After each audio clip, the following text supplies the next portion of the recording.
about to hear is true. Only the names have been changed to protect the innocent.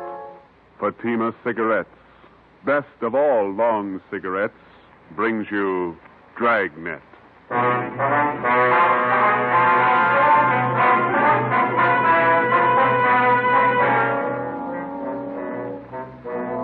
You're a detective sergeant. You're assigned to robbery detail. Vicious gunmen have committed assaults, robberies, attempted murders. Their victims, Army officers stationed in your city. Your job, get them. If you want a long cigarette, smoke the best of all long cigarettes. Smoke king-size Fatima. Fatima is the long cigarette which contains the finest Turkish and domestic tobaccos superbly blended to make Fatima extra mild. And that's why Fatima has a much different, much better flavor and aroma than any other long cigarette. That's why Fatima has more than doubled its smokers coast to coast.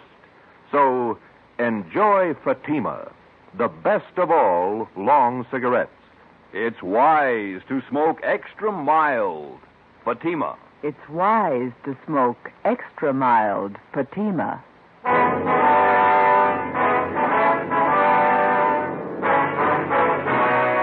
Dragnet, the documented drama of an actual crime. For the next 30 minutes, in cooperation with the Los Angeles Police Department, you will travel step by step on the side of the law through an actual case from official police files. From beginning to end, from crime to punishment, Dragnet is the story of your police force in action. It was Wednesday, February 3rd. It was cold in Los Angeles. We were working the night watch out of robbery detail. My partner's Ben Romero. The boss is Thad Brown, chief of detectives. My name's Friday. It was 1:45 a.m. when we got to Highland Park Division. Booking desk. Hi, Shepard. Oh, hi, Friday, Ben. Hi. Brings you out here. We've got one to book, Shep. You want to do the honor? Okay. Just a minute. I want to sharpen this pencil. Right.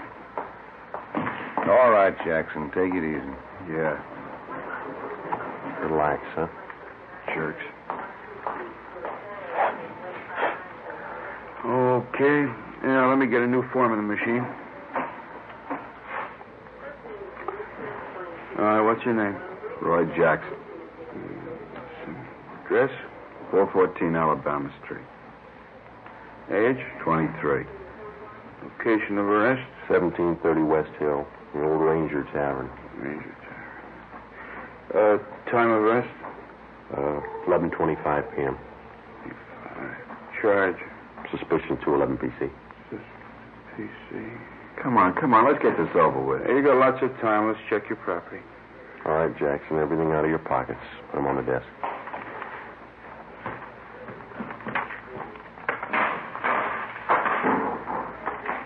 What about my kids? You won't need them for a while. Put them on the desk. There. Oh, you forgot your watch. Take it off. All right. Yeah, that ring, too. Yeah. That everything? I'll shake him down. Yeah, that's everything. Okay, let me list it here. 1 brown man's wallet. Contents. I'll call them off to you, huh? Okay. 1 black pocket comb. Pocket comb. You got that? 1 keychain and ring with 2 5 keys. Good luck charm on it. 5 keys. Good luck, show me up. Let's see, there's $11.63 in cash. 11.63. 1 man's wristwatch, Waltham. 1 man's ring. You got that? Yeah. Yellow metal, the ring. Ring. With a white stone. It's a diamond ring. That's gold. 1 man's fountain pen. Fountain pen. That's it. Yeah, okay. Just put all the stuff in the envelope.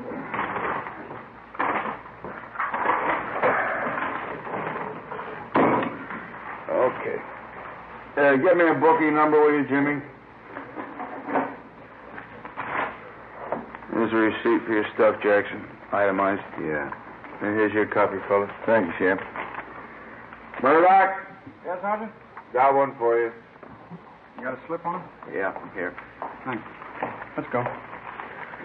Wait a minute. You got nothing else to say, huh, Jackson? Been yapping at me for 2 hours. I told you all I'm going to tell you. 6 robberies, 6 assaults, 3 attempted murders. It's a tough rap to stand alone. What about your pals? You got my story. Okay, take them. Stubborn. Yeah. We better get the arrest on the teletype. All right. Boy, 2 a.m. It's a long day. Fat Brown coming in the door. Yeah. All right, Chief. Hi. What are you doing out here this time of the morning? On my way home, but I dropped by and called the office. Forgot something. About Jackson. Do any good? Not much. He's got a story. He's sticking to it. Where'd you pick him up? Bar on Hill Street. We booked him here. It's out of the way.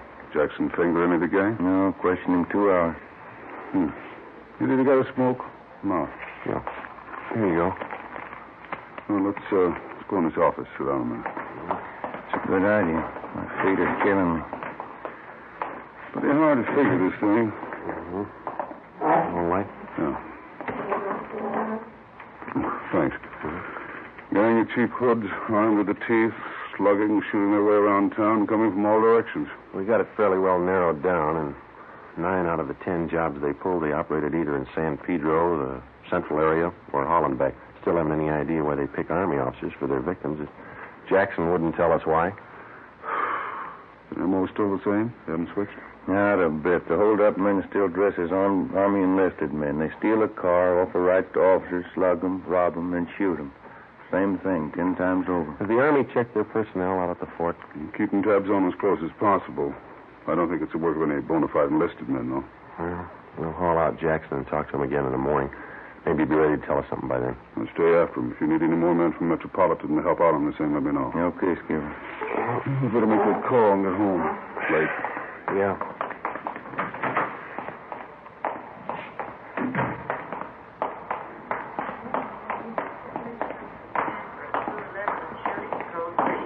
Attention, all units, code 3. What was it, code 3, Chef? 31st and Stafford, 211 and shooting. Chief Brown, Ben, and I got to the scene at 2:20 a.m. An ambulance was already there, along with 2 cruiser cars and a half a dozen curious onlookers. Lying face down on the dirt road about 15 feet off Stanford Avenue was a man dressed in an Army officer's uniform. He wore first lieutenant bars. His blouse had been half ripped off, and the side of his face was bruised and swollen. The back of his head showed the results of a vicious beating.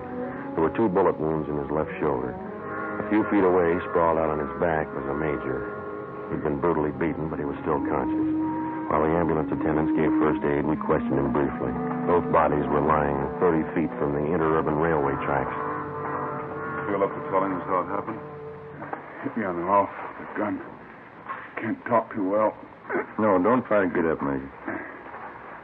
How's Lieutenant Kelly? He was with me. He'll be okay. They're getting him in the ambulance. We were hitchhiking downtown, Kelly and me. 2 men in a gray sedan picked us up. Said they were going back to the fort. How were the men dressed? You remember? Too much noise.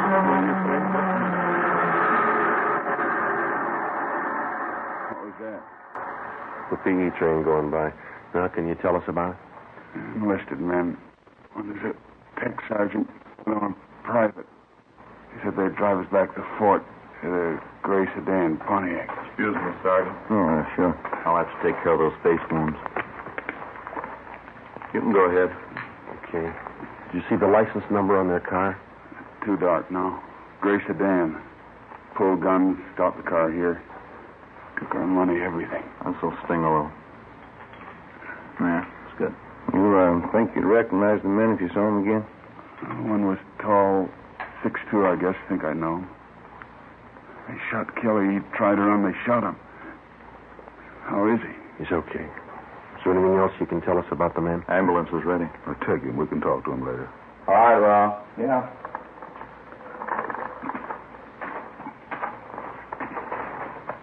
All right, easy. Okay, let's go. It's not getting any better. They'd sure like to cut him up, don't they? Pretty good set of footprints over there. Tire impressions. Better call the crime lab. Yeah.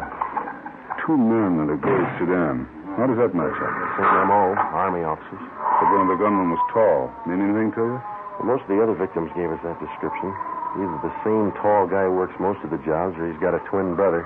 The stats office make a run on the description for you? 4 different times. Nothing yet. I'd better get this new information on the air right away. Yeah. We steal a different car for every job, and the morning after we find the car, usually clean, no prints. Well, this thing doesn't add up in my book. Army officers aren't loaded with...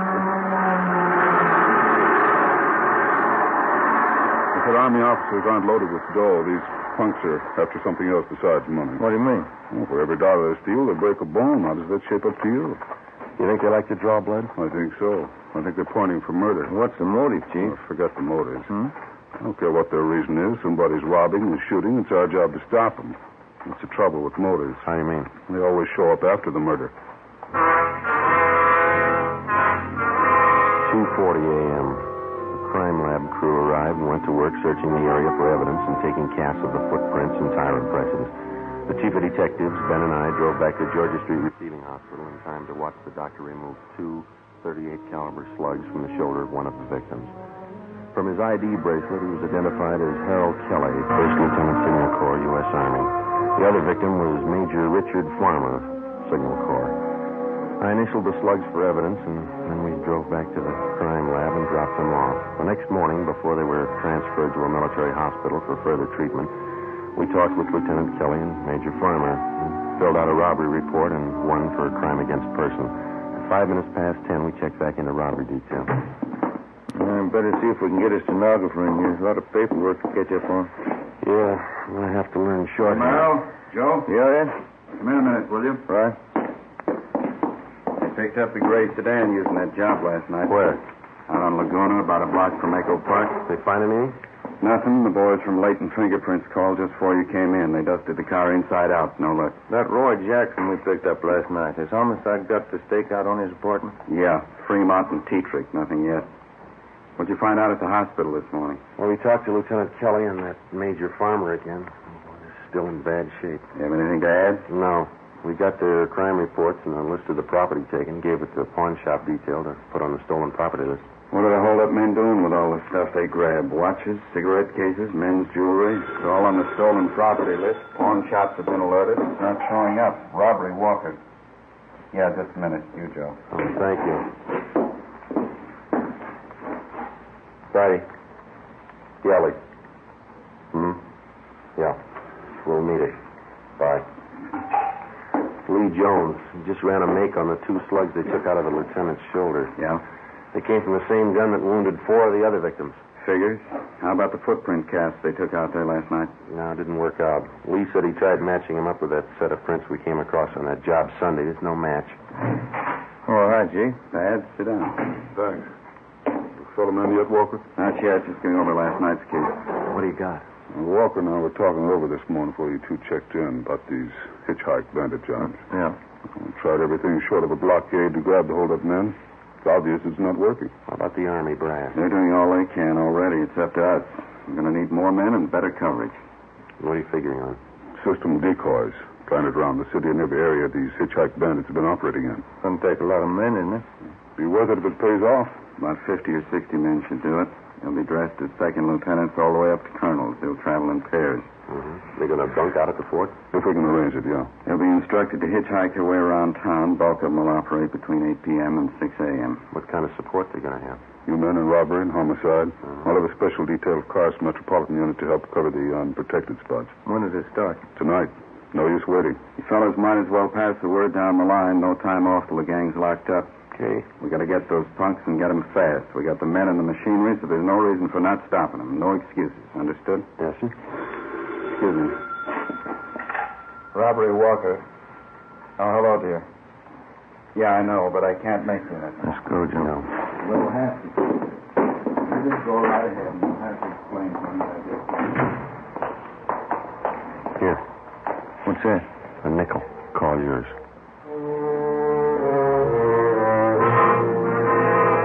p.m. Thursday. With the permission of the commanding general, 6th Army, a total of 55 men dressed as Army officers spread out over the city to serve as decoys for the hitchhiked bandits. They were well armed, and they traveled in pairs. For the first night, it was the plan to concentrate in the central area, Hollenbeck and San Pedro. We started cruising the central area at 8 o'clock along with the rest of the detail. The time went slow. Midnight came. Still no sign. We waited out the rest of the night and the early morning. Nothing happened. We figured on some action on the weekend. Friday, Saturday, Sunday, nothing happened. Seemed like the hold-up men somehow had sensed the decoys and were staying under cover. Monday night, February the 8th, same thing all over again. 3 a.m. came and went. No sign. I'm kind of hungry. You want a hot dog? We can eat them in the car. No, you go ahead. Maybe a bag of potato chips. You want to see if they got them? Okay. I'll be right back. Yes, sir. Want a hot dog? One. And give me a bag of those potato chips there, too. Will you please? Okay.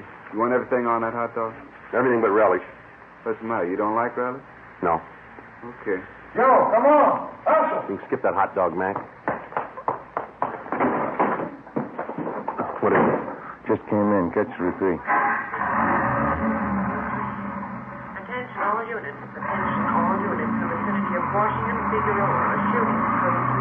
Ambulance dispatch. Okay, hit the siren. Let's move.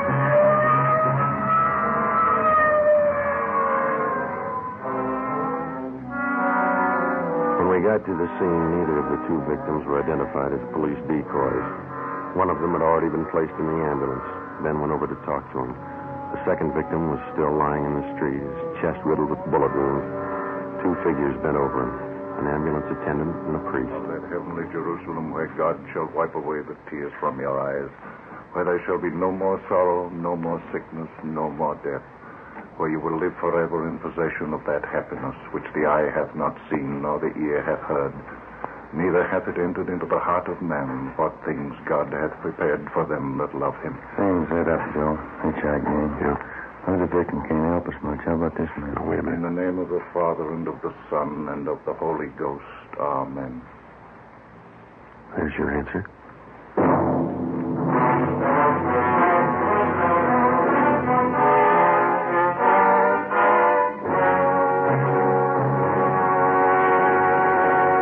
You are listening to Dragnet, the case history of a police investigation presented in the public interest by Fatima Cigarettes. If you smoke a long cigarette, it will be in your interest to listen to a typical case history of a Fatima smoker. It's the case of Miss Shirley Gelman, trained nurse in the city of Los Angeles, California, and this is her actual signed statement. Hospitals are short-handed these days, and nurses are working under pressure. I found king-size Fatima just perfect when I'm off duty. They're extra mild, and even in the wee hours of the morning, Fatima tastes just fine. I urge all my friends to buy them. I agree, it's wise to smoke extra mild Fatima. And more smokers are discovering this every day. Actual figures show Fatima has more than doubled its smokers coast to coast. So enjoy Fatima yourself. The long cigarette, which contains the finest Turkish and domestic tobaccos, superbly blended to make it extra mild. You will prefer Fatima's much different, much better flavor. You will agree. It's wise to smoke extra mild Fatima. It's wise to smoke extra mild Fatima. The best of all long cigarettes.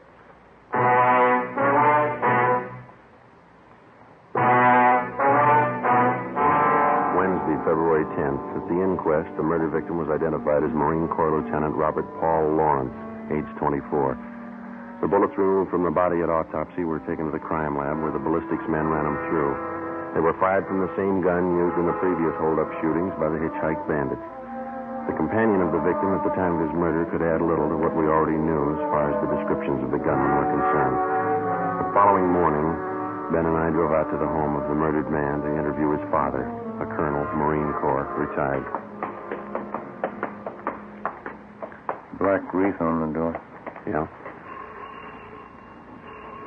It's a big house, isn't it? Mm-hmm.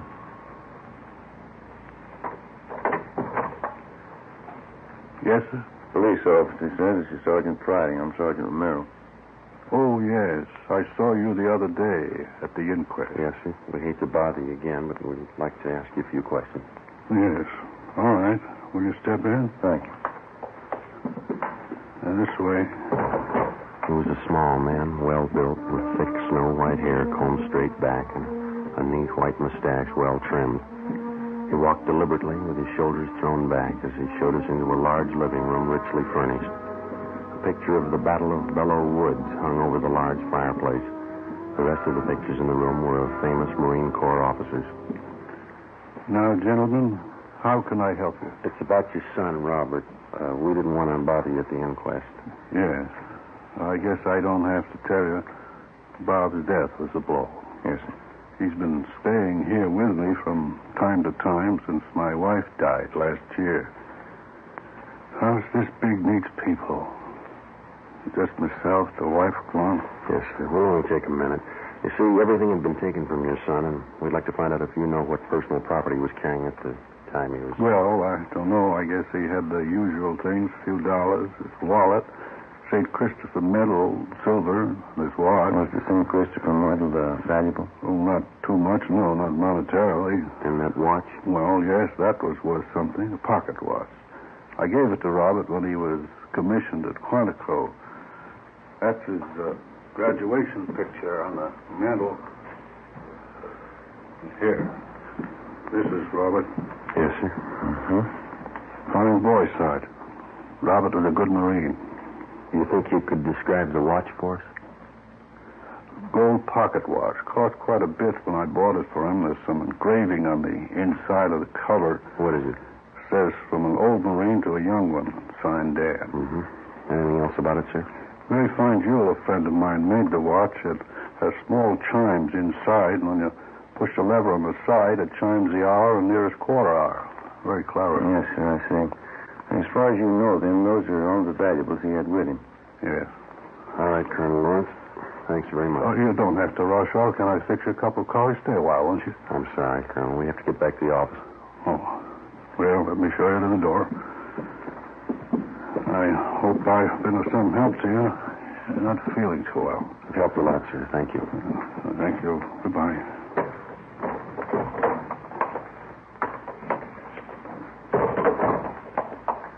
Nice home. Yeah. Beautiful furniture. Everything a man could want. Except the sun. For the next 6 days, we got nowhere. Both robbery and homicide details stayed at work on the case. The citywide decoy plan continued along with the extra night patrol of cruiser cars from the Metropolitan Division. Dozens of leads were received and tracked down. None of them paid off. We stayed on it, but despite all our work, in 1 week, the hitchhike bandits were credited with 16 car thefts, 8 actual holdups, and 3 more assaults with intent to commit murder. February 18th, 2 p.m. Ben and I were called to Captain Walker's office. Close the door, will you, Ben? Oh, yeah. What is it, Ed? Both of you know Burdick here, theft detail? Oh, sure. I am. You want to tell him what you just told me, Burdick? Yeah, I was just telling the captain. I was on night watch last night with Dragnet, and we picked up this guy for grand theft auto. Got him out in the bowling alley on Vermont. Yeah? Well, Resnick and I didn't think too much about it. We took him into Central and had him booked. Gave his name as Clyde Black. As I say, I didn't think too much about it. But on the way into work, I got to thinking. This fellow comes pretty close to the description of one of your hitchhike bandits. Yeah? Yeah, he's pretty tall, 6'2", dark hair, dark eyes. Pretty tough. Is he still in jail? Still there. Anybody else talk to him besides you? Resnick and me, that's all. Here's the mug shot we got on him last night. Take a look. Let me see. It seems pretty close. You got a home address on him? Yeah, our place out on South Flower. Here's the number. Thanks. Oh, yeah, there was something else. Struck me kind of funny. What's that? When we booked the guy in last night, Yeah? in his back pocket, he had a St. Christopher medal. Ben, Ed, Burdick, and I drove out to the address on South Flower Street, which the prisoner, Clyde Black, had listed as his home address. It was a rooming house, and the landlord remembered Black, but he hadn't lived there for 2 months. He gave us Black's forwarding address, an apartment on MacArthur Drive. There, the manager told us he hadn't lived in the building for at least a month. He had moved and left no forwarding address. We put tracers through on him with DMV, our business office, and with local merchants in the neighborhoods where he had lived. By 6:30 p.m., we had an answer. An apartment on Pico Boulevard, just east of Alvarado. At 7 o'clock, we were on our way up in the elevator to the third floor of the apartment house.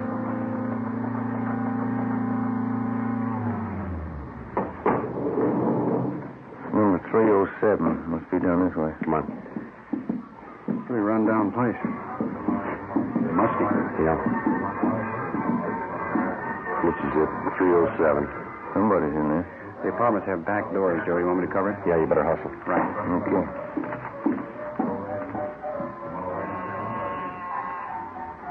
Stop talking. Yeah, what is it? Mailman, registered letter. Okay. Give me. Police officers. Move your guys. Stop. Look, Joe. Hey. They're going out the back, Ben. Watch it. Verdict's got him stopped out back. All right, you now cut it. Let me go you. That's one of them. One more, Joe, here. There were three. All right, let's go inside. Come on. Yeah. That's all of them. Watch them, will you, Bertie? Yeah. All right, let's look around, huh? Yeah.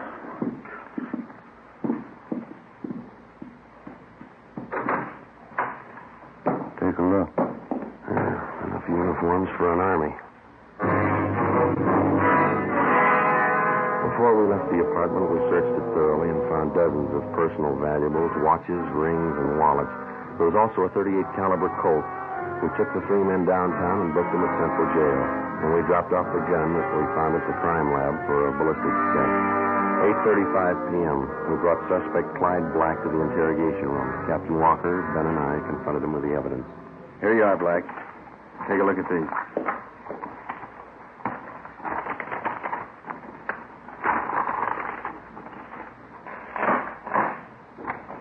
Well, they're not mine. We know that. Never saw them before. Watches, jewelry, wallets that were found in your apartment, all of them. They weren't. Take a close look. Auto theft, that's all you got me on. Yeah. I won them. I won the stuff in the crap game. You must be lucky. Crap game, I tell you. That's how I got it, in the crap game. Why not do it easy, Black? Let's call a stenographer and get it over with. How much evidence do you want? I didn't do it. I get it. Interrogation room Friday. Yeah. All of them? Fine. Thank you. Your gun, Black. They checked it. I didn't do it. Your gun killed that Marine. Your prints are all over it. It was one of the other guys, Max.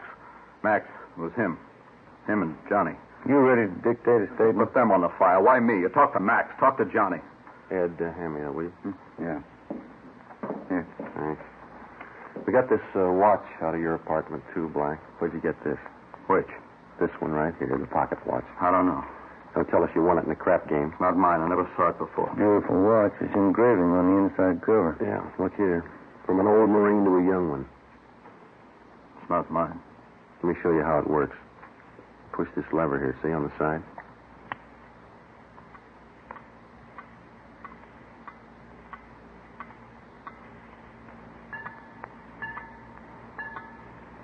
Well, how about it? I hated them. I hated all of them. Everything about them. That lieutenant. I had to kill him. He was going to get away. I had to kill him. I had to. Why'd you pick on officers? They had it coming. Pushing guys around. I hated them. I hated every lousy bum in their bodies. I'll get the stenographer. Yeah. Then knock off and go home. You too, then. I had to kill him. I hated him. I'll tell them that. I'll tell them like I told you, just like I told you. Yeah, they'll believe you, mister.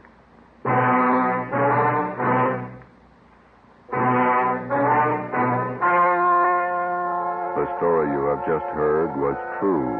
Only the names were changed to protect the innocent. On June 17th, trial was held in Superior Court, Department 87, City and County of Los Angeles, State of California. In a moment, the results of that trial. It's amazing how many long cigarette smokers are changing to Fatima. Here is the actual report. From coast to coast, king-size Fatima has more than doubled its smokers. Yes, more and more smokers every day are discovering that Fatima is the best of all long cigarettes. Long cigarette smokers find Fatima has a much different, much better flavor and aroma. Long cigarette smokers find that Fatima is extra mild because it's the long cigarette which contains the finest Turkish and domestic tobaccos superbly blended to make it extra mild. So enjoy extra mild Fatima, best of all long cigarettes.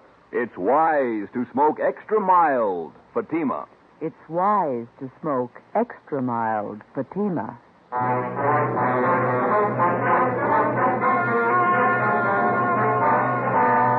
Clyde Black and the other 4 members of the Hitchhike Bandit gang were tried and convicted in Superior Court on 1 count of murder and several counts of robbery and assault with intent to commit murder.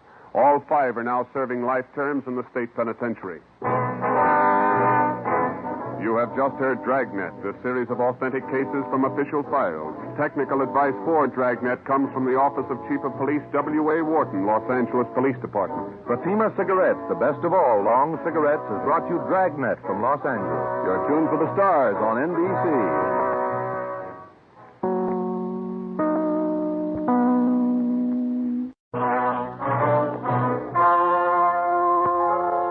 The story you are about to hear is true. Only the names have been changed to protect the innocent. Fatima Cigarettes, best of all long cigarettes, brings you Dragnet.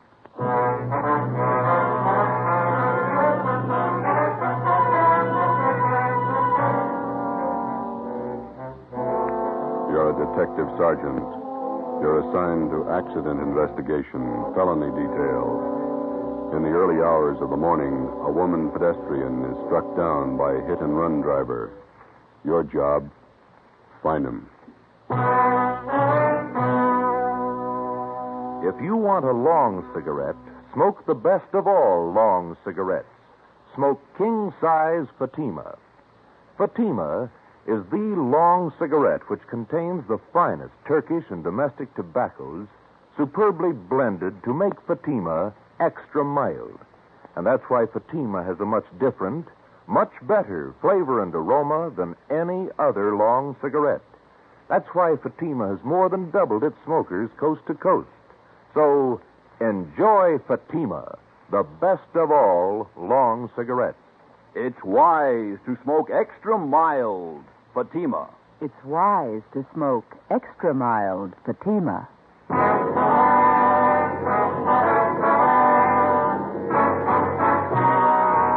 Dragnet, the documented drama of an actual crime.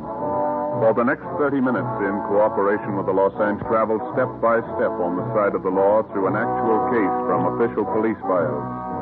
From beginning to end, from crime to punishment, Dragnet is the story of your police force in action. It was Monday, September 4th. It was hot in Los Angeles. We were working the night watch out of traffic division. My partner's Ben Romero. The boss is Captain Sullivan, Commander AID. My name's Friday. It was 12:45 a.m. when I got to the second floor at 123 South Figueroa Street. Accident investigation. The Record Bureau. Hi, Wanda. Hi. Sergeant Romero come back with you? I got a phone message for him. Well, he's over at Georgia Street. He'll be back in a couple of minutes. You got time to take a 15-7? Sure. I got some additional information on a hit-and-run felony. All right. Pretty warm up here, isn't it? Mm-hmm. There's coffee over there if you want it. No, thanks.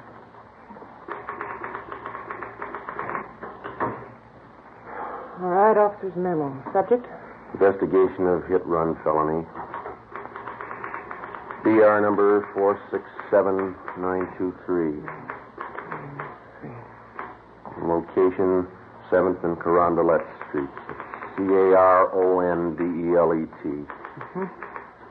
September 3rd, 11:15 p.m. Division reporting, AID. Division of occurrence? Central. Central. Date and time occurred, September 3rd, 11:15 p.m. Location of occurrence, 7th and Carondelet. Just going to run long, Sergeant? Oh, page and a half. Go faster in shorthand. I can transcribe it later. All right. Excuse me. This is for Captain H.W. Sullivan, commanding AID. Mm-hmm. Sir, on the above date at 11:20 p.m., the undersigned officers went to the corner of 7th and Carondelet Streets in response to an ambulance follow-up traffic. On our arrival there... You got any matches, Wanda? Yeah, here you are. Oh, okay, thanks. On our arrival there, we were met by 11T. We witnessed ambulance attendants placing an unconscious woman in an ambulance. She appeared to be critically injured. The victim was removed to Georgia Street Receiving Hospital. All right. We then interviewed a man who identified himself as Chester J. Crawford, 540 Green Oak Drive. He stated that he was acquainted with the injured woman and that her name was Sheila Gordon, Gordon, 7832.5 7th Street. Crawford told us that he was taking her home from a dance. And they arrived at the intersection of 7th and Carondelet Streets at approximately 11:15 p.m. 11:15. Okay? Yeah. Crawford further stated that while he and Sheila Gordon attempted to cross the intersection, an automobile headed west on 7th Street went through the red traffic light. All right. Would you read that last part back?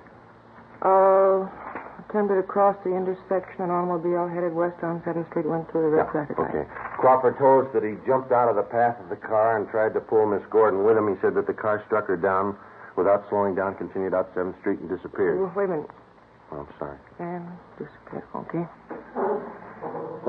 Crawford stated the hit-and-run car was either a Dodge or a Plymouth, that it could have been either last year's model or this year's.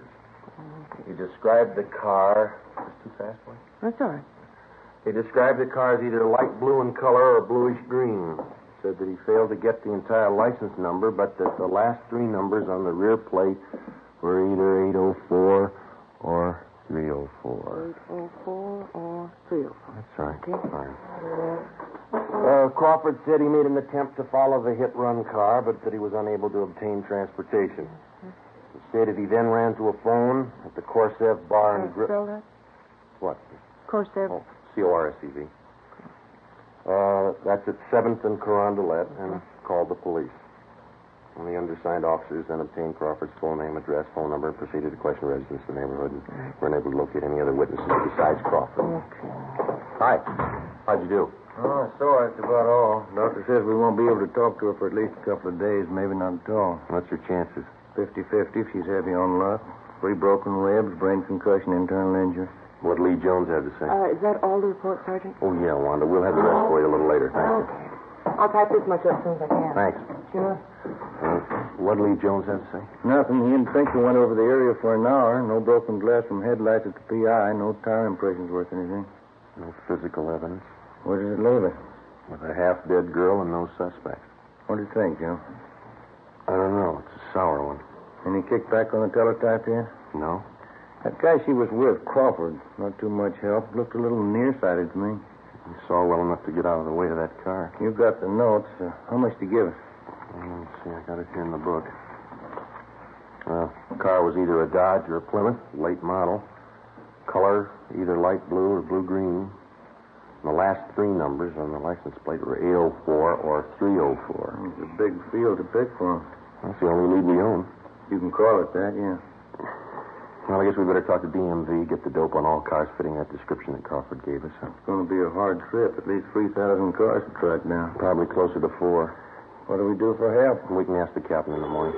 I'll get her. Okay. Bracket Bureau now. Yeah, we'll bring them right over. Yeah, bye. Lee Jones again. Yeah? Says he wants the clothes Sheila Gordon was wearing at the time of the accident. He figures when she got hit, her clothes must have left fabric marks on the front of the car. Well, it might work. There's only one trouble. What's that? You can paint off fabric marks. Well, it's a long list. Let's take it from the top. Yeah. Find the car.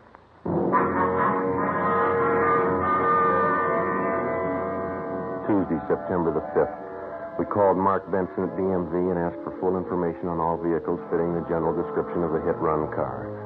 We went back and talked to the only witness to the hit-and-run, the victim's boyfriend, Chester Crawford. He could add nothing to what he had already told us. There was no response to the local teletype and the all points that were sent out the night before. Garages, auto repair, and paint shops throughout the city were also alerted. Meantime, at General Hospital, the victim, Sheila Gordon, was still close to death.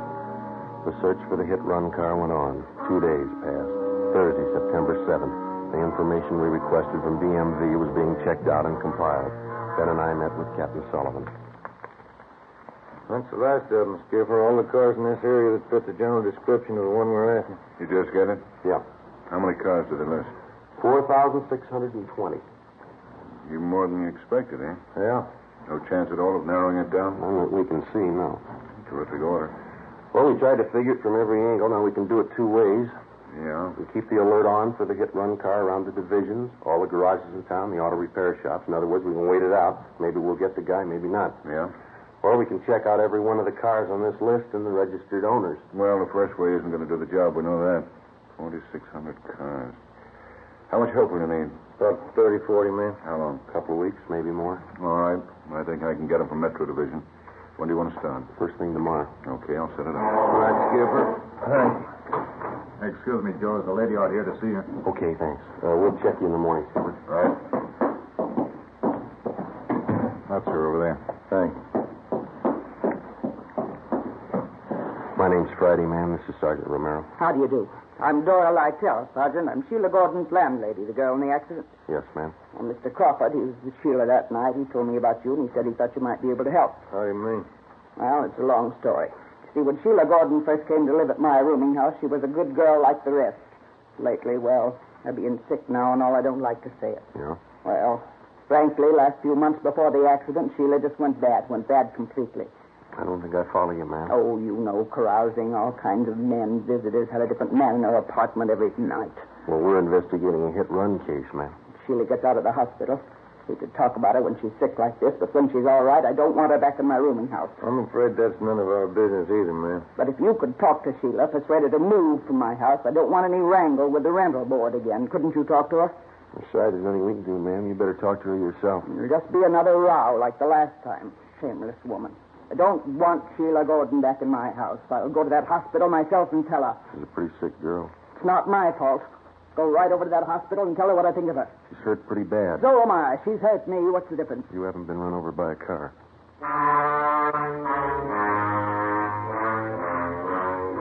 Next morning, Sergeants Reed and McLennan, Ben and myself joined the 40 men from Metropolitan Division who had started checking out the first of the 4,620 suspected cars. The detail was broken down into teams, and each team was handed a list containing the names of 100 registered car owners. It was a long job and a dull one. Dozens of people weren't at home when we called. We had to rig up a system of checkbacks for each one of these. Some cars had changed hands 2 and 3 times. That meant more checking. By the end of the second week, we'd gone through more than half of the 4,600 names on the list. By the end of the 4th week, we had less than 1,000 to go. At the General Hospital, the victim, Sheila Gordon, was pronounced out of danger and recovering. We questioned her, but all she could tell us was that she thought the hit-and-run car was a dark color. The search went on. Monday, October 6th, Ben and I spent a 10-hour day checking a list of car owners south of town. It was 6:35 p.m. when we got back to the office.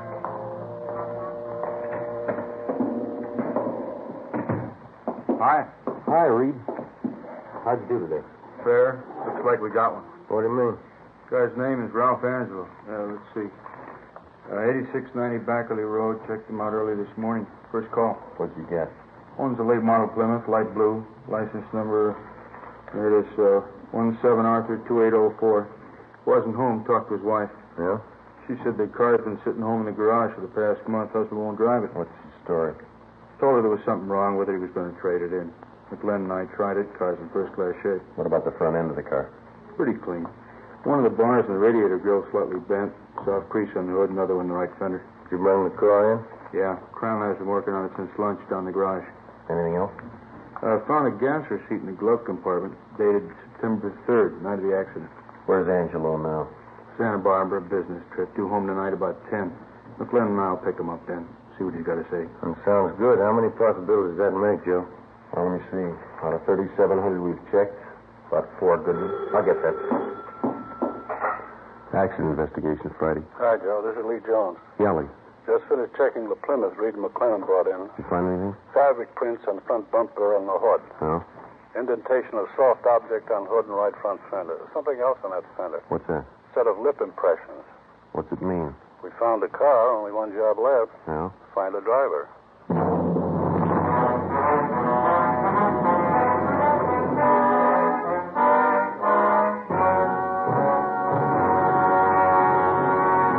You are listening to Dragnet, the case history of a police investigation presented in the public interest by Fatima Cigarettes. If you smoke a long cigarette, it will be in your interest to listen to a typical case history of a Fatima smoker. It's the case of attorney R. Michael Charters, member of the New York Bar, and this is his actual signed statement. Lawyers are always working against time. Long hours mean smoking more, and that's why I prefer extra mild Fatimas. I recommend them to anyone who likes a king-size cigarette. In my opinion, it's wise to smoke extra mild Fatima. And more smokers are discovering this every day. Actual figures show Fatima has more than doubled its smokers coast to coast. So enjoy Fatima yourself. The long cigarette, which contains the finest Turkish and domestic tobaccos, superbly blended to make it extra mild. You will prefer Fatima's much different, much better flavor. You will agree. It's wise to smoke extra mild Fatima. It's wise to smoke extra mild Fatima. The best of all long cigarettes.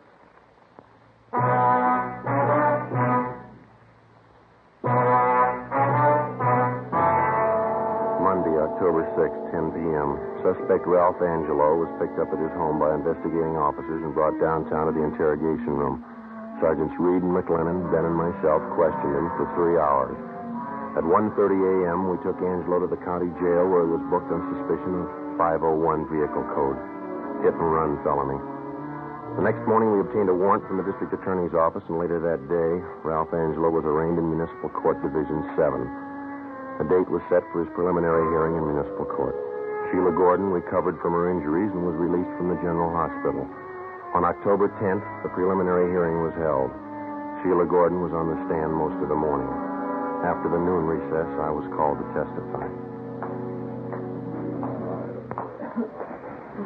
Raise your right hand. Solemnly swear that the testimony you're about to give pending in this case be the truth, whole truth, nothing but the truth, so help you God. I do. State your name. Joe Friday. Be seated.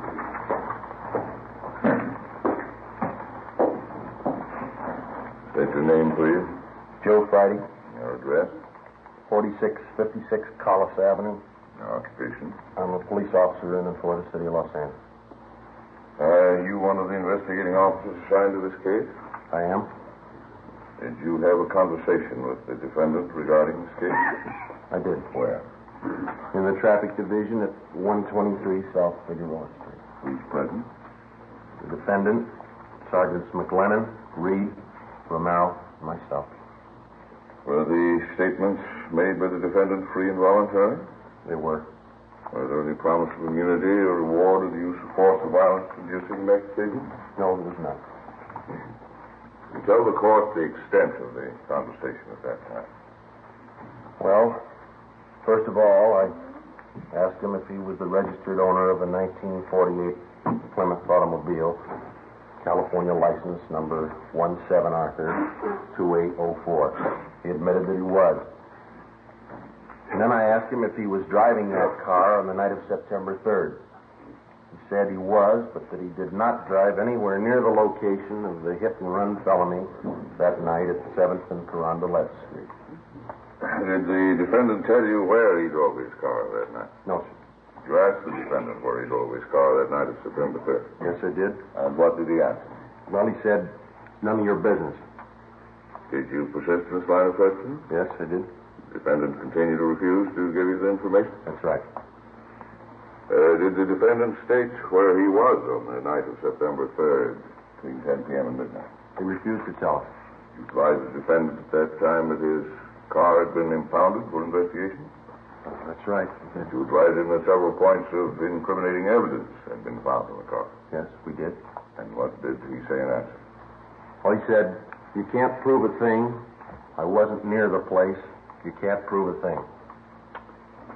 Was that the extent of the conversation between you and the defendant? It was. Thank you, that's all. Counsel for defense? No questions, Your Honor. Leland Jones, come stand.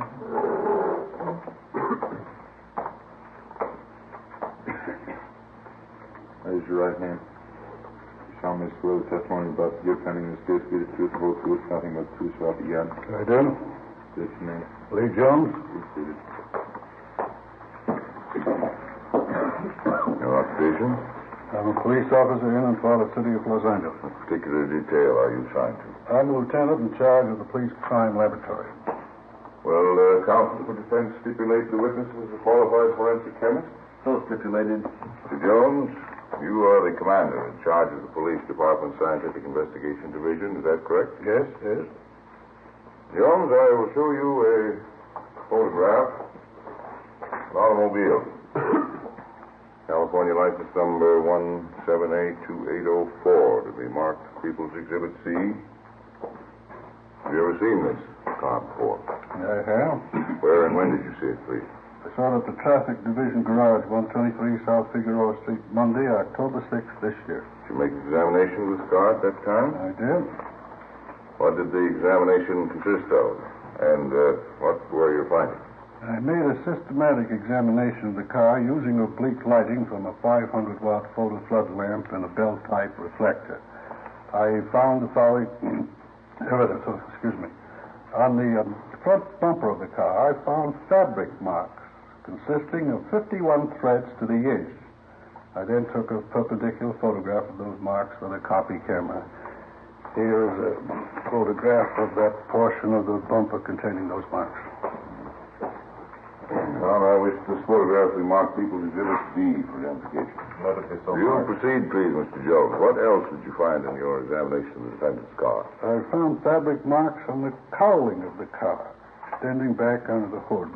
These marks were made by fabric having a weave of 38 ribs to the inch. I have here a photograph of those marks.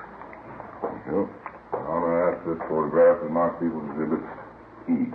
So, Mark, what else did you find in your examination of the car, Mr. Jones? I also noted an indentation in the right portion of the car's hood. It had the appearance of having been made by a soft object enclosed in fabric striking the car. Would a human body struck by a car make such an indentation? Yes, it would. Here's a photograph I took of that indentation on the defendant's car. I'll ask this photograph to mark as People's Exhibit F. So marked. All right, continue, Mr. Jones. On the top of the right-hand fender of the car, I found a lip imprint in red lipstick. I lifted that print with a piece of cellophane tape, then placed the tape on a plain white card, which I have right here with me. Thank you. This card is marked People's Exhibit G. So marked. Now, Mr. Jones, these pieces of evidence which you found on the defendant's car, did you compare them with other objects? I did. Will you please state what comparisons you made and your findings? Well, in the first place, I find that the fabric marks in People's Exhibit C, taken from the bumper of the car, has the same count per inch as the stockings worn by the victim, Sheila Gordon. Secondly, I found the fabric marks shown in People's Exhibit D from the cowling hood of the car to be the same count per inch as the coat worn by the defendant. I further made a comparison between the lip imprint found on the right fender, as shown in People's Exhibit G, and various exemplars of the victim's lips. She made the exemplars by placing her lips against heavy, stiff white paper. I have those exemplars with me. That's the remark of People's Exhibit H. So marked. Now, may I ask, how did the lip imprint taken from the defendant's car compare with these sample imprints made by the victim's lips? I found that there were 17 points of similarity between the two. These points of similarity consist of various small lines or wrinkles which match identically, as may be seen in the photograph. Jones, do you have an opinion As to the origin of the lip imprint on the defendant's car as shown in People's Exhibit G? I do. What is that opinion? It's my opinion that the lip imprint on the defendant's car, as shown in Exhibit G, was made by the lips of the victim, Sheila Gordon. Who is it? So, Mr. Jones, we recognize, of course, that you're a qualified forensic chemist. But are you going to set yourself up as an expert on women's lips, too? Well, I've done some research in that department, too. Mr. Jones, isn't it possible that any number of lip imprints made by different people would look exactly alike? No, it is not possible. There are no two things in the world exactly alike. There are no two sets of lip imprints alike. Well, anyone who's been around at all would know that. That's all, Mr. Jones. Thank you. The people's case, Your Honor. Counsel for the defense? We will not offer any defense at this time, Your Honor. It appears to me that a felony has been committed and reasonable cause to believe that the defendant committed it. The defendant will be held to answer in Superior Court. Tuesday, November 4th. Suspect Ralph Angelo was arraigned in Superior Court, Department 88, and the date of his trial was set for December 1st. During the weeks preceding the set of the trial, we worked with Lee Jones and the District Attorney's Office preparing the case against Ralph Angelo. 2 days before the trial opened, we had a visit from one of the men from the DA's office, a process server. Hi, Bert. Hi. We got trouble. Yeah? Sheila Gordon's disappeared.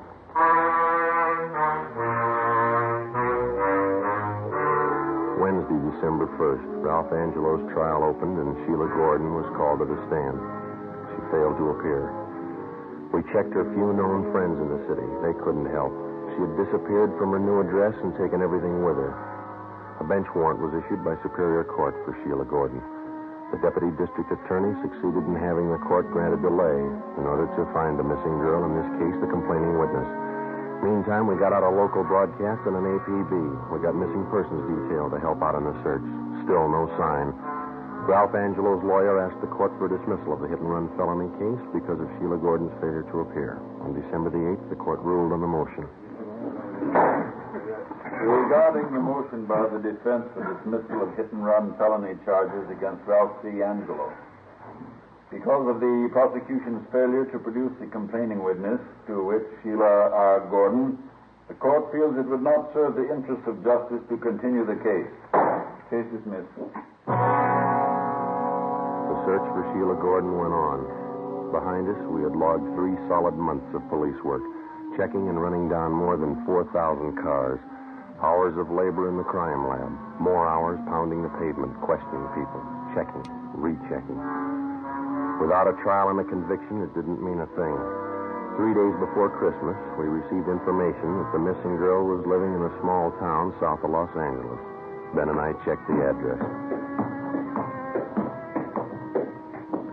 What was the apartment number? 7A, one. Oh, yeah. Mm-hmm. Again.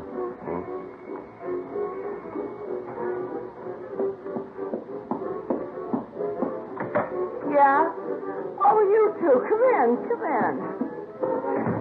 Make yourself at home. I'm sorry the place is such a mess. A little party earlier tonight. It's messed up. What about the trial? Why didn't she show? Come on, sit down. See, I'll tell you what. I'll freshen up a little, put on some makeup. What about the trial? I didn't have anything against the guy. Didn't mean to run me down. You wouldn't happen to have a drink on you, would you? You know better than that. Why didn't you show up at the trial? I told you, I didn't have anything against the guy. What was it, a payoff? Look, why don't we go out and get something, then we can come back and have a party. How much did he give you? $50. He was awful nice. You agreed not to show in court.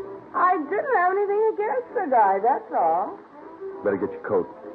Why? That's what the court wants to know. You're taking me in. Why? Is there any law against forgiving? Yeah, when you get paid for it.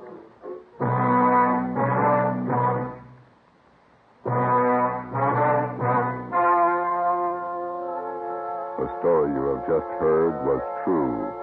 Only the names were changed to protect the innocent. On February 3rd, trial was held in Superior Court, Department 88, City and County of Los Angeles, State of California. In a moment, the results of that trial. It's amazing how many long cigarette smokers are changing to Fatima. Here is the actual report. From coast to coast, king-size Fatima has more than doubled its smokers. Yes, more and more smokers every day are discovering that Fatima is the best of all long cigarettes. Long cigarette smokers find Fatima has a much different, much better flavor and aroma. Long cigarette smokers find that Fatima is extra mild because it's the long cigarette which contains the finest Turkish and domestic tobaccos superbly blended to make it extra mild. So enjoy extra mild Fatima, best of all long cigarettes. It's wise to smoke extra mild Fatima. It's wise to smoke extra mild Fatima.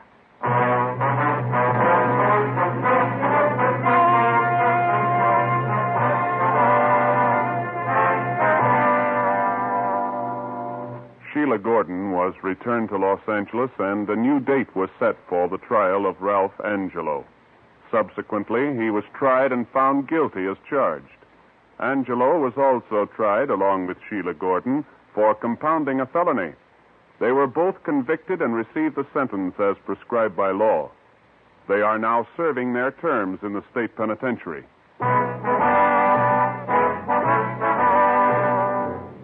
You have just heard Dragnet, a series of authentic cases from official files. Technical advice for Dragnet comes from the Office of Chief of Police W.A. Wharton, Los Angeles Police Department.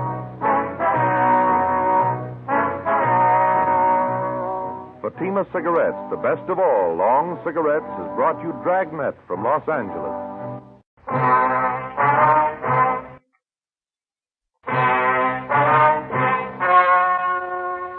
The story you are about to hear is true. Only the names have been changed to protect the innocent. Fatima Cigarettes, best of all long cigarettes, brings you Dragnet.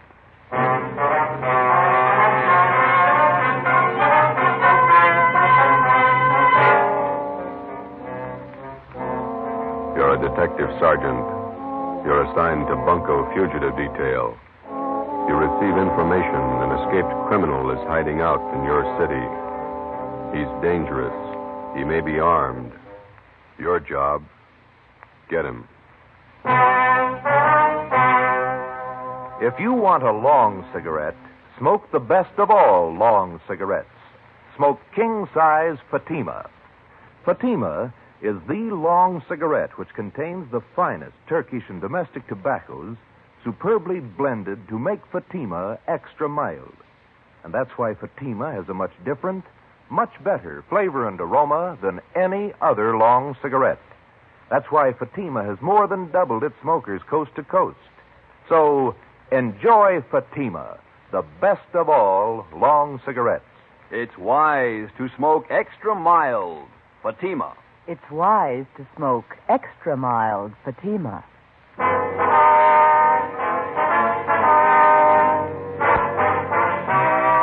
Dragnet, the documented drama of an actual crime. For the next 30 minutes, in cooperation with the Los Angeles Police Department, you will travel step by step on the side of the law through an actual case from official police files. From beginning to end, from crime to punishment, Dragnet is the story of your police force in action. It was Thursday, April 27th. It was warm in Los Angeles. We were working a night watch out of Bunko Fugitive Detail. My partner's Ben Romero. The boss is Blaine Steed, captain of Bunko Fugitive. My name's Friday. I was on the way back from communications. It was 6:45 p.m. when I got to room 38, squad room. Hi. How are you? How about some dinner? Well, we got one to check out first. Here's the teletype. Skipper just brought it in. Thanks. From San Rafael, huh? Pick up and hold for this department one Alfred Garvey.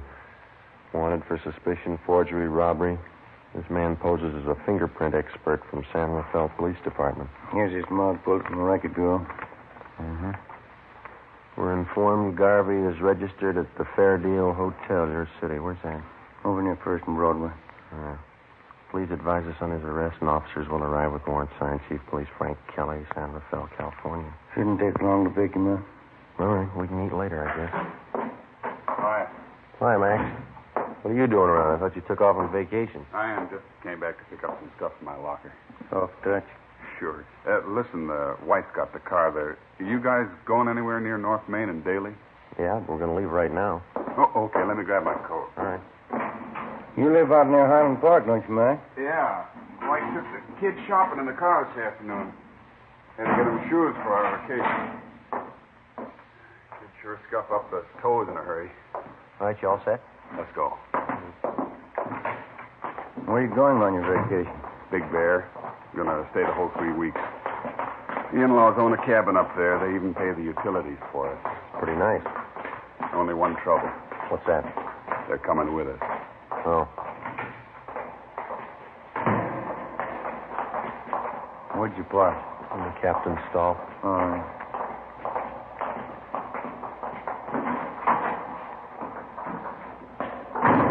All right, in the back. Okay.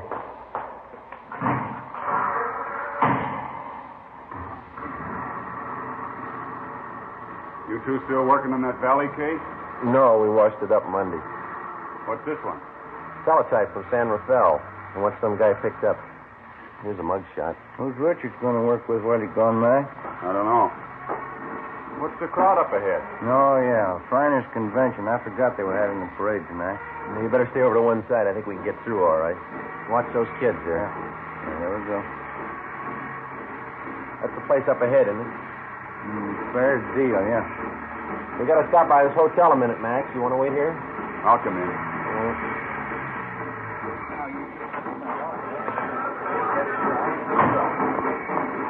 Big turnout for the parade, huh? Yeah, it's a big crowd.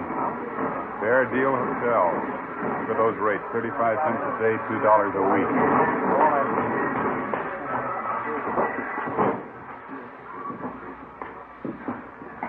Yes, sir. Can I help you? Police officers, would you look at this picture, please? All right. Maybe registered as Alfred Garvey. Garvey sure came in yesterday. The picture makes him look old. Is he in now? Well, let's see.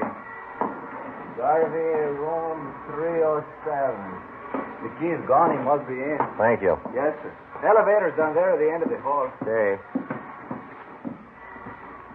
The elevator's in use. Let's take the stairs. I'll wait for you here. I want to see the parade. Okay, man. I've never seen it to fail. Stairs. Every time my arches hurt, we get a thief to check who lives upstairs. Just one more flight. Yeah.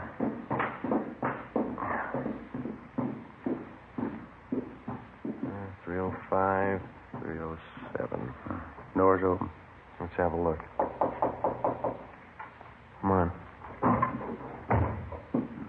Empty. Nothing in the closet, huh?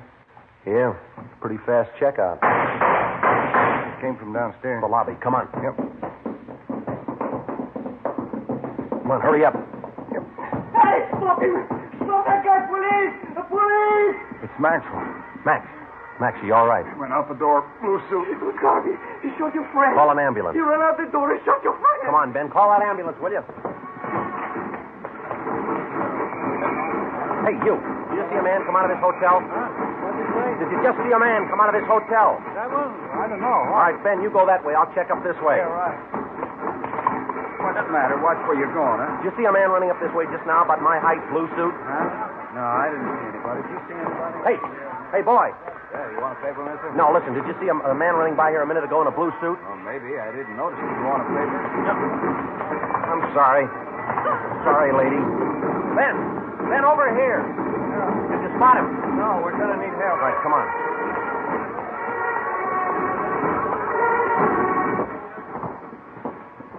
Call the ambulance. You better help your friend. He's bleeding. I don't know what to do. Ben, get a hold of communications. Get some help out here. Right. The guy came down to the elevator.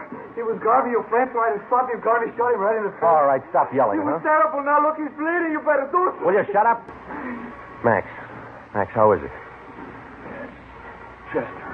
Yeah, all right, easy, huh? Garvey came out of the elevator fast with a gun. All right, take it easy now. Joe, I got communications. They're blocking off the area. That's fine. Watch that front door. Will you keep those people out of here? Yeah. Jack, They'll be here in a minute, boy. call the wife, Eleanor. Ambulance is here. Yeah. He looks bad. Well, he's not going to get any worse. He's dead.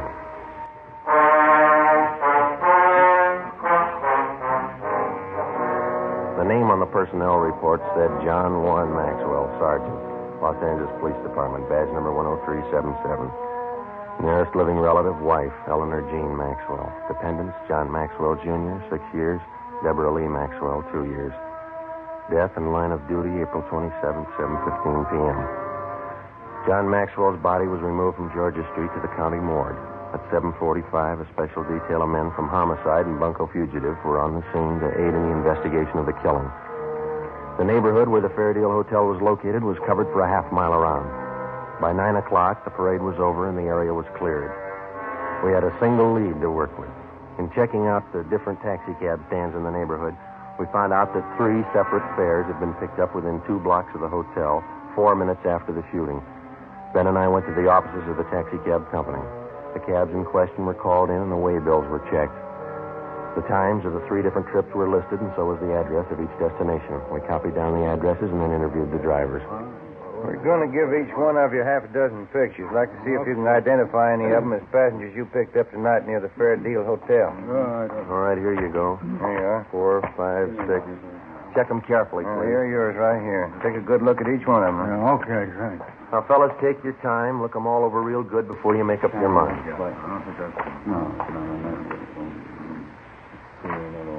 Yeah, here's the one, Sergeant. No mistake. Let me see. Where'd you pick up this man? About a block from the hotel. I drove him to a place on 14th Street. Same address on the way bill. Ben? Yeah? Alfred Garvey. Ben and I, along with Ricketts and Chandler from Homicide, drove out to the 14th Street address. Another small transient hotel. The clerk on duty identified Garvey from his mug shot.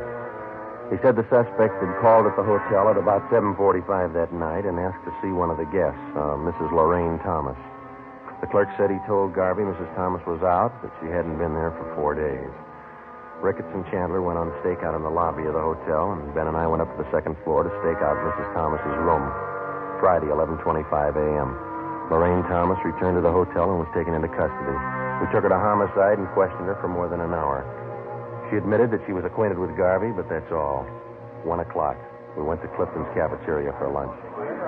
Here, take this tray. Thanks. Silverware? Get here a little earlier, you wouldn't get this. Look at that lineman. You were the first one he ran to after the shooting. Well, Garvey doesn't have many friends in Los Angeles. Maybe that's why he looked me up. I'll have the mixed green salad, please. What kind of work does Garvey do, do you know? He told me he was in the Merchant Marines. Coleslaw. Some of that potato salad, please. Do you know what he does in the Merchant Marine? He told me he's steward. French dressing, please. Do you know any of his friends in town? No, I don't. Rye bread. Can I have an extra butter, please? Oh, French roll. What kind do you want, Ben? Now, give me some of those biscuits. Thank you. Garvey usually stay at the Fairdale Hotel when he's in town? I don't know. That split-piece soup sure looks good, doesn't it? We told you it's the police up north were looking for him. Yeah, I know you did. Like I told you, I've been out with him a few times. That's all I know about him. He must have introduced you to some of his friends. I'll have the prime ribs there. Rare. That piece there. How about it? Did you ever meet any of his friends? Yeah, 1 or 2. No gravy. Meatloaf, brown gravy. You remember any of the names of his friends? I just met him, that's all. I don't remember. Let me have a roast turkey. Go kind of heavy on that dressing, will you? Did you ever go out with any of them? No. Why do you think Garvey went to your hotel after the shooting? I don't know. Maybe he figured you'd hide him. I don't know why he should. He killed a man and headed straight for your place. Doesn't make you look too good. I can't help that. I like some of those string beans, please. Miss Thomas, you know it's going to go hard on you if you're holding back information on Garvey. I'm not. Why don't you take some of that summer squash, Joe? It's good for you. Well, I can't eat that much. When did you first meet Garvey? About 3 years ago, up in St. Helena. You might as well keep your nose clean. How do you mean? We're going to reach you, Miss Thomas. You might as well tell us all you know. Look, if Garvey's killing people, I don't want to have any more to do with him. We do. Now, where is he? I told you I don't know. Squash, please. You said you had a little boy, didn't you, Miss Thomas? Do we have to talk about it now? I thought we were going to have lunch.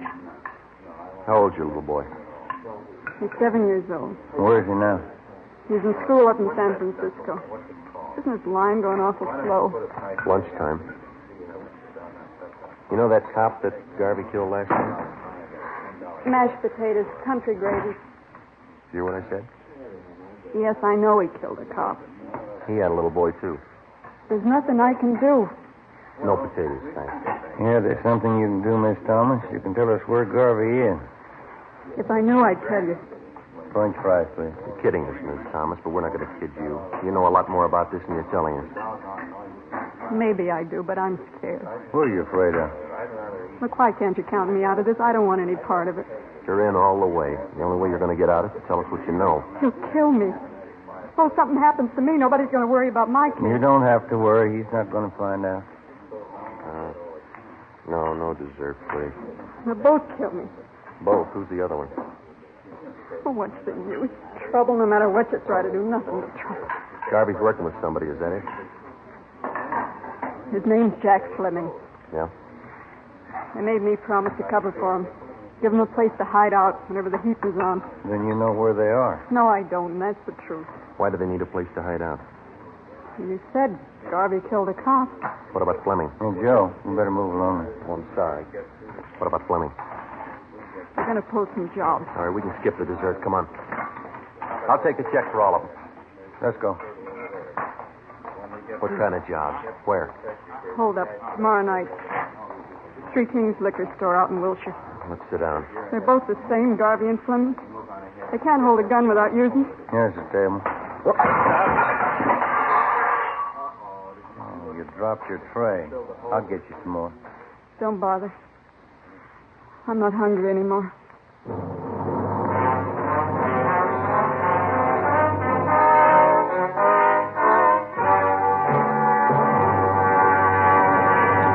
You are listening to Dragnet, the case history of a police investigation, presented in the public interest by Fatima Cigarettes.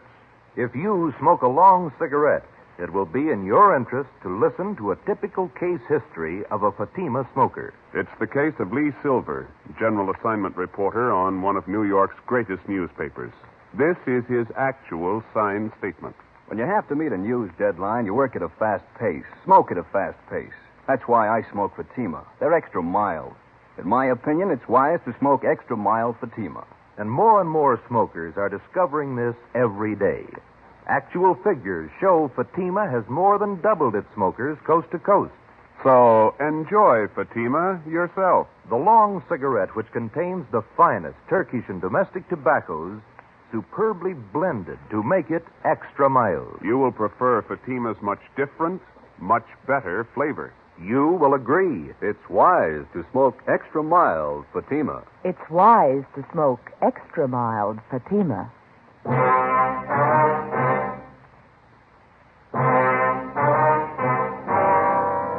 Saturday, April 29th. Last rites were held for Sergeant John Maxwell, and he was buried at Holy Cross Cemetery. A guard of honor from the police department was present, along with most of the men Maxwell had worked with in Bunko Fugitive Detail.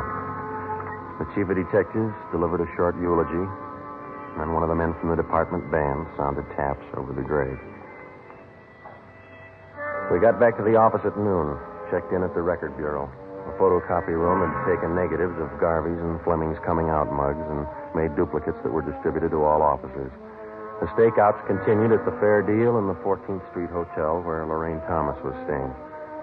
She was put under protective custody. Ben and I, Ricketts and Chandler, went on stakeout at the Three Kings Liquor Store on Wilshire Boulevard. It was a large, modern place that did a volume business, especially on Saturday night. Ricketts and Chandler covered the store from the outside. Ben and I were stationed in the supply room at the rear of the place, where we had the main counter and most of the store in full view. We set up a prearranged signal with the clerk on duty, and if and when Garvey and Fleming showed up, the clerk was to accidentally knock an empty bottle off the counter.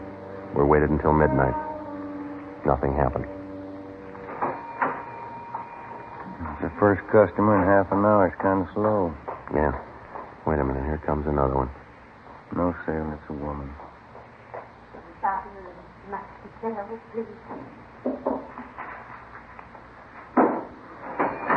clerk sure got the jitters. Well, I'll put in with him. I could go for a hamburger. What did you eat dinner? I wasn't very hungry then. Well, I've got an almond bar. You want it? Yeah, thanks. Wait a minute. Another customer. Yeah, man. Can't see his face too well with that hat on, can you? That's Fleming. Come on. Police officers, get your hands up. Watch it, Joe. You're hitting. He's going out the front. Come on. Ricketts and Chandler stopped him. Yeah, he's down. Watch him. Get the gun. Yeah.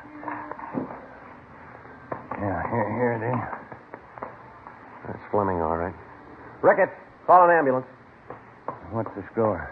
Well, looks like one in the shoulder and legs, too. What about Garvey? I don't know. What do you think? Fleming stopped all the slugs. Yeah. Let's ask him.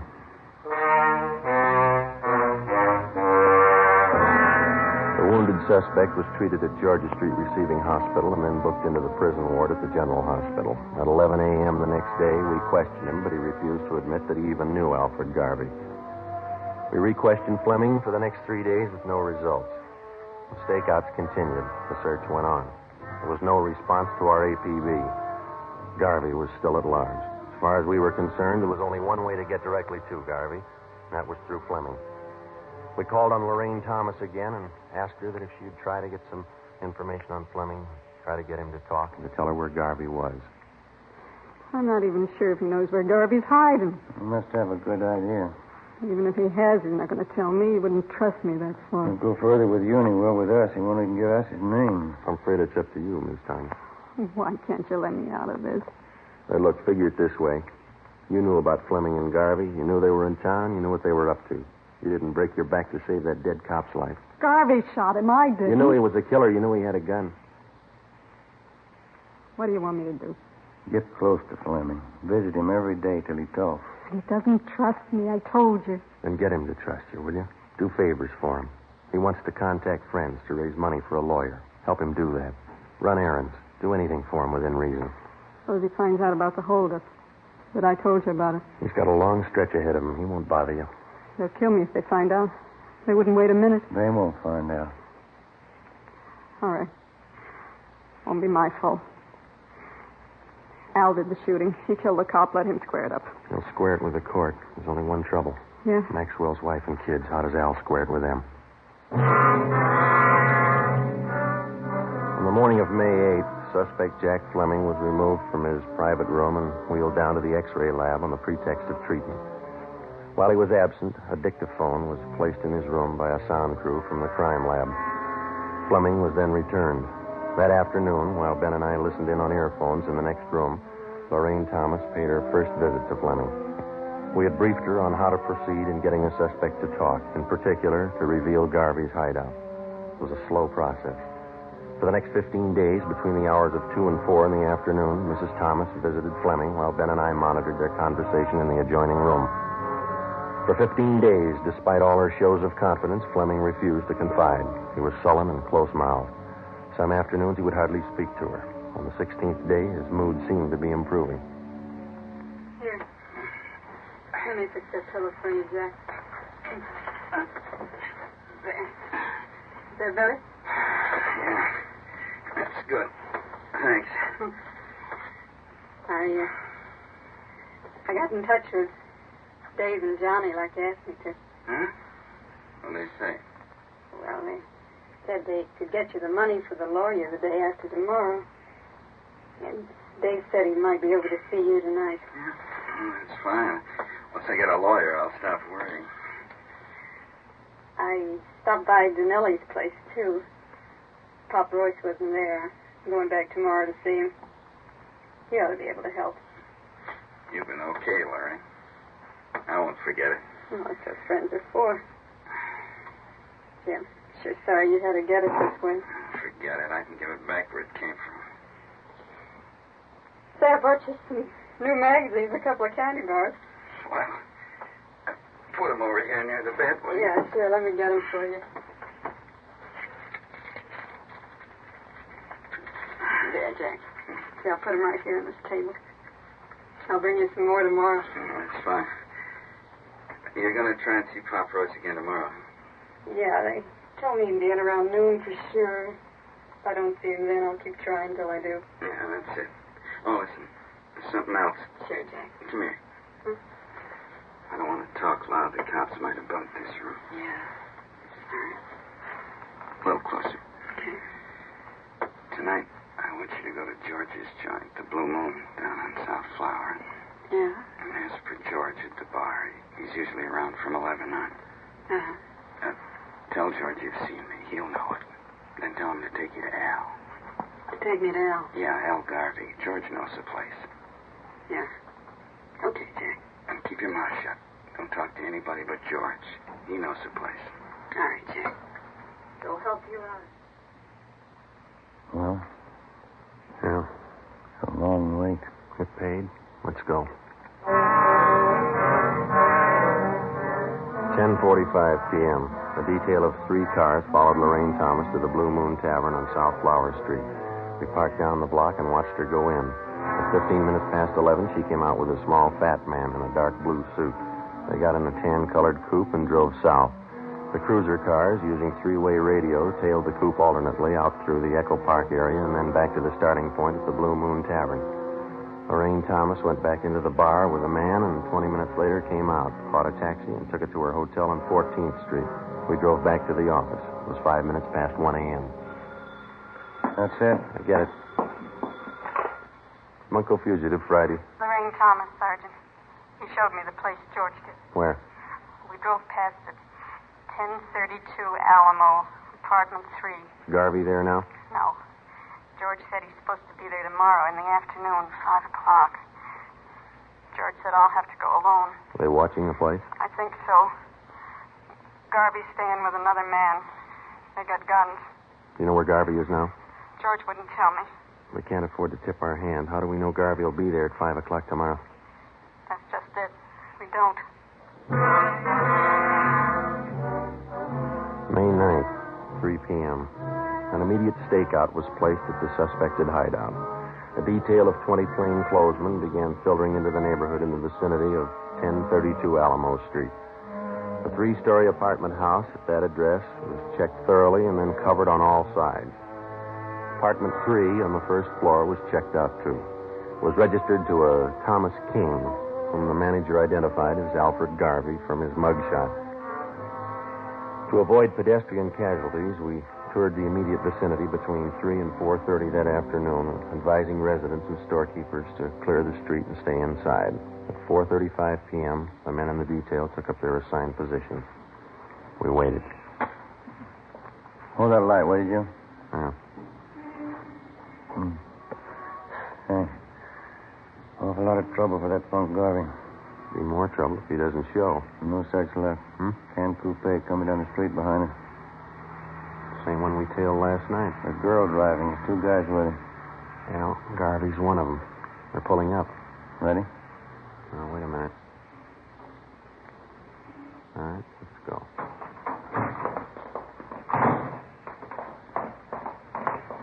Police officers, hold it right there. Al, cops! Don't get down. They're behind the car. Throw him in, Garvey. You haven't got a chance. Al, break for the house! All right, hold it, Ben. That's it. Both of them. Come on.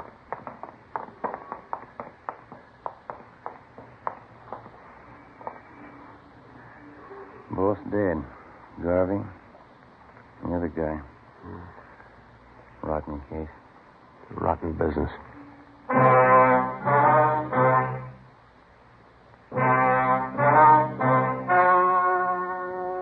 The story you have just heard was true. Only the names were changed to protect the innocent. On August 2nd, trial was held in Superior Court, Department 93, City and County of Los Angeles, State of California. In a moment, the results of that trial. It's amazing how many long cigarette smokers are changing to Fatima. Here is the actual report. From coast to coast, king-size Fatima has more than doubled its smokers. Yes, more and more smokers every day are discovering that Fatima is the best of all long cigarettes.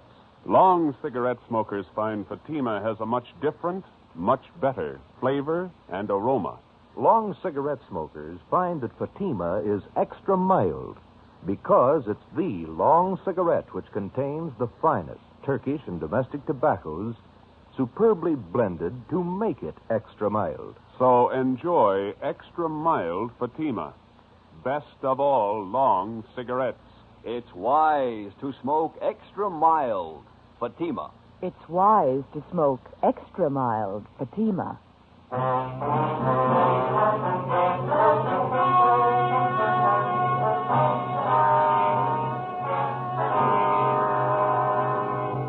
Jack Fleming, the only survivor of the hold-up gang, was found guilty of several counts of armed robbery. Garvey's accomplices who aided him in hiding out were tried and convicted of being accessories. They are serving prison terms as prescribed by law.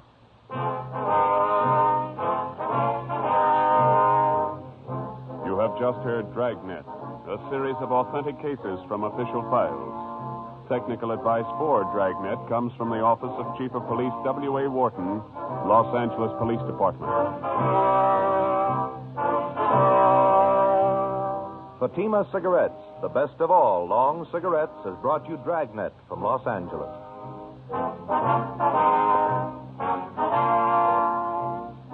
The Halls of Ivy is pleasant listening tomorrow on NBC.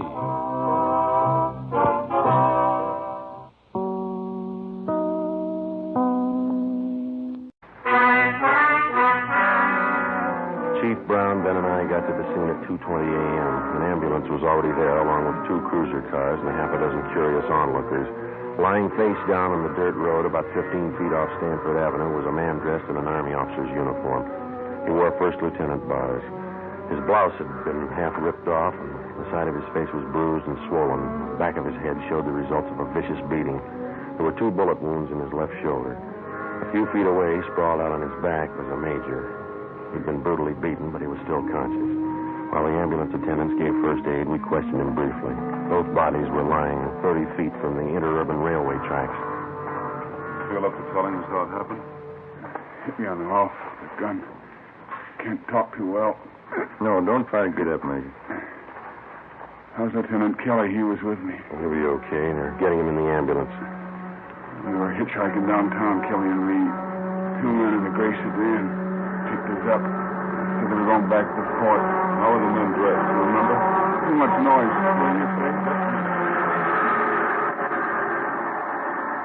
What was that? The PE train going by. Now, can you tell us about it? Enlisted men. One is a tech sergeant, another one private. He said they'd drive us back to the fort in a gray sedan Pontiac. Excuse me, Sergeant. Oh, sure. I'll have to take care of those face wounds. You can go ahead. Okay. Did you see the license number on their car? Too dark, no. Gray sedan. Pulled guns, stopped the car here. Took our money, everything. That's so Stingalo. Yeah, it's good. You think you'd recognize the men if you saw them again?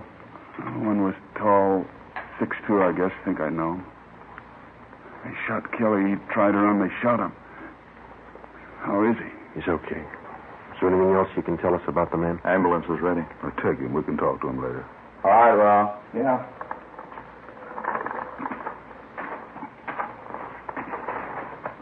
All right, easy. Okay, let's go. It's not getting any better. They sure like to cut him up, don't they? Pretty good set of footprints over there. Tire impressions. Better call the crime lab. Yeah. 2 men in a gray sedan. How does that match up? Same MO, Army officers. The one the gun. Oh, I sharpened this pencil. Right. All right, Jackson. Take it easy. Yeah. Relax, huh? Jerks. Okay. Yeah, let me get a new form in the machine. All right, what's your name? Roy Jackson. Address? 414 Alabama Street. Age? 23. Location of arrest? 1730 West Hill, the old Ranger Tavern. Ranger Tavern. Time of arrest? 11:25 p.m. Charge? Suspicion 211 PC. PC. Come on, let's get this over with. Hey, you got lots of time. Let's check your property. All right, Jackson, everything out of your pockets. Put them on the desk.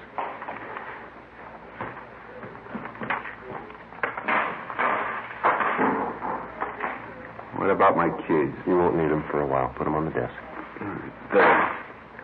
Oh, you forgot your watch. Take it off. All right. That ring, too. Yeah. That everything? I'll shake him down.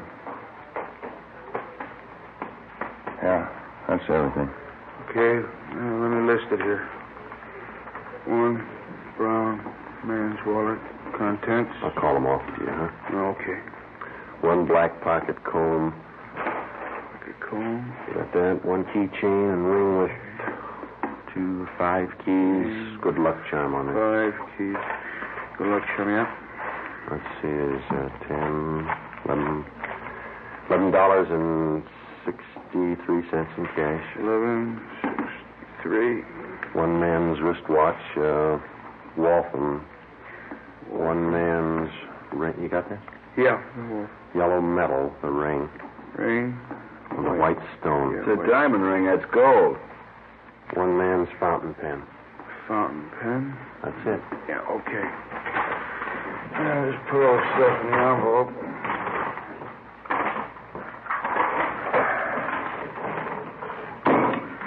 Okay. Get me a booking number, will you, Jimmy? Here's a receipt for your stuff, Jackson. Itemized. Yeah. The story you are about to hear is true. Only the names have been changed to protect the innocent. Fatima Cigarettes, best of all long cigarettes, brings you Dragnet.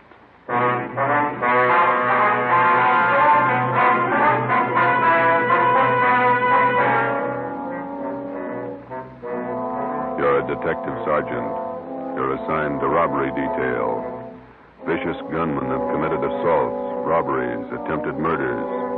Their victims, Army officers stationed in your city. Your job, get 'em. If you want a long cigarette, smoke the best of all long cigarettes. Smoke king-size Fatima. Fatima is the long cigarette which contains the finest Turkish and domestic tobaccos superbly blended to make Fatima extra mild. And that's why Fatima has a much different, much better flavor and aroma than any other long cigarette. That's why Fatima has more than doubled its smokers coast to coast. So, enjoy Fatima, the best of all long cigarettes. It's wise to smoke extra mild. Fatima. It's wise to smoke extra mild Fatima.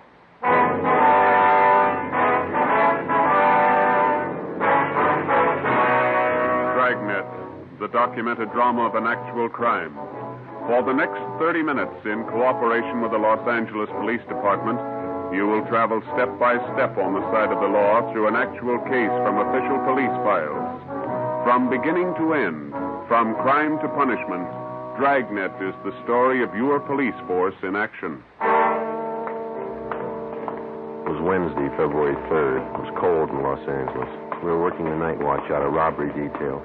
My partner's Ben Romero. The boss is Thad Brown, chief of detectives. My name's Friday. It was 1:45 a.m. when we got to Highland Park Division.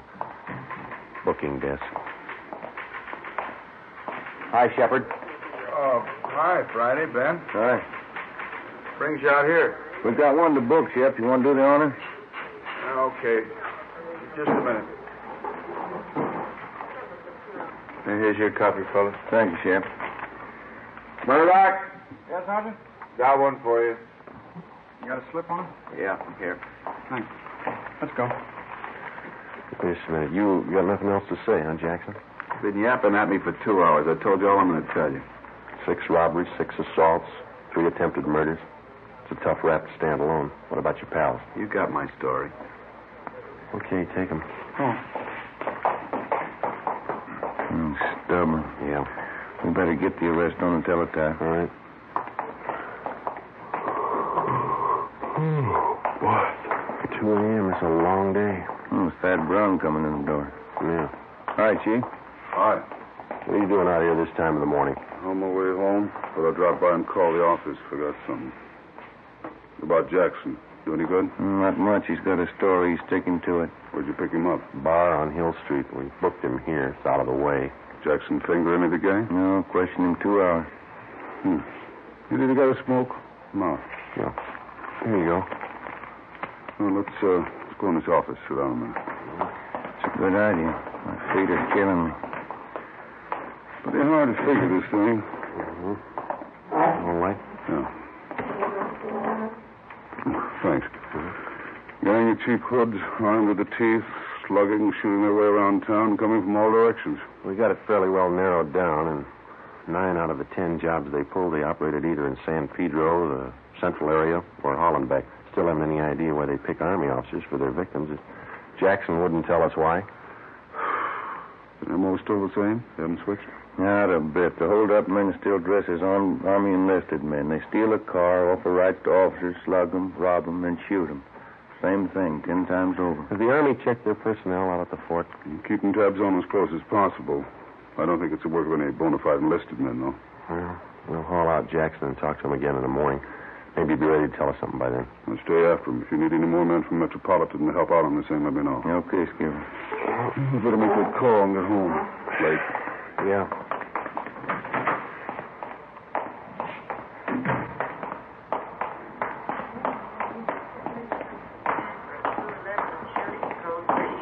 Attention, all units, code 3. What was it, code 3, Shep? 31st and Stafford, 211 and shooting. Was tall. Mean anything to you? Well, most of the other victims gave us that description. Either the same tall guy works most of the jobs, or he's got a twin brother. The stats office make a run on the description for you? 4 different times. Nothing yet. I better get this new information on the air right away. Yeah. We steal a different car for every job, and the morning after we find the car, usually clean, no prints. This thing doesn't add up in my book. Army officers aren't loaded with... I said Army officers aren't loaded with dough. These punks are after something else besides money. What do you mean? Well, for every dollar they steal, they break a bone. How does that shape up to you? You think they like to draw blood? I think so. I think they're pointing for murder. What's the motive, Chief? Forget the motives. I don't care what their reason is. Somebody's robbing and shooting. It's our job to stop them. That's the trouble with motives. How do you mean? They always show up after the murder. 2:40 a.m. The crime lab crew arrived and went to work searching the area for evidence and taking casts of the footprints and tire impressions. The chief of detectives, Ben, and I drove back to Georgia Street Receiving Hospital in time to watch the doctor remove 2 .38 caliber slugs from the shoulder of one of the victims. From his ID bracelet, he was identified as Harold Kelly, First Lieutenant Signal Corps, U.S. Army. The other victim was Major Richard Farmer, Signal Corps. I initialed the slugs for evidence, and then we drove back to the crime lab and dropped them off. The next morning, before they were transferred to a military hospital for further treatment, we talked with Lieutenant Kelly and Major Farmer, and filled out a robbery report and one for a crime against person. At 5 minutes past 10, we checked back into robbery detail. Better see if we can get a stenographer in here. There's a lot of paperwork to catch up on. Yeah, I'm going to have to learn short. Mel, Joe? Yeah, Ed? Come in a minute, will you? Right. I picked up the gray sedan using that job last night. Where? Out on Laguna, about a block from Echo Park. They find anything? Nothing. The boys from Leighton Fingerprints called just before you came in. They dusted the car inside out. No luck. That Roy Jackson we picked up last night. Has homicide got the stakeout on his apartment? Yeah. Fremont and Tetrick. Nothing yet. What'd you find out at the hospital this morning? Well, we talked to Lieutenant Kelly and that Major Farmer again. This still in bad shape. You have anything to add? No. We got their crime reports and a list of the property taken, gave it to the pawn shop detail to put on the stolen property list. What are the hold-up men doing with all the stuff they grabbed? Watches, cigarette cases, men's jewelry? It's all on the stolen property list.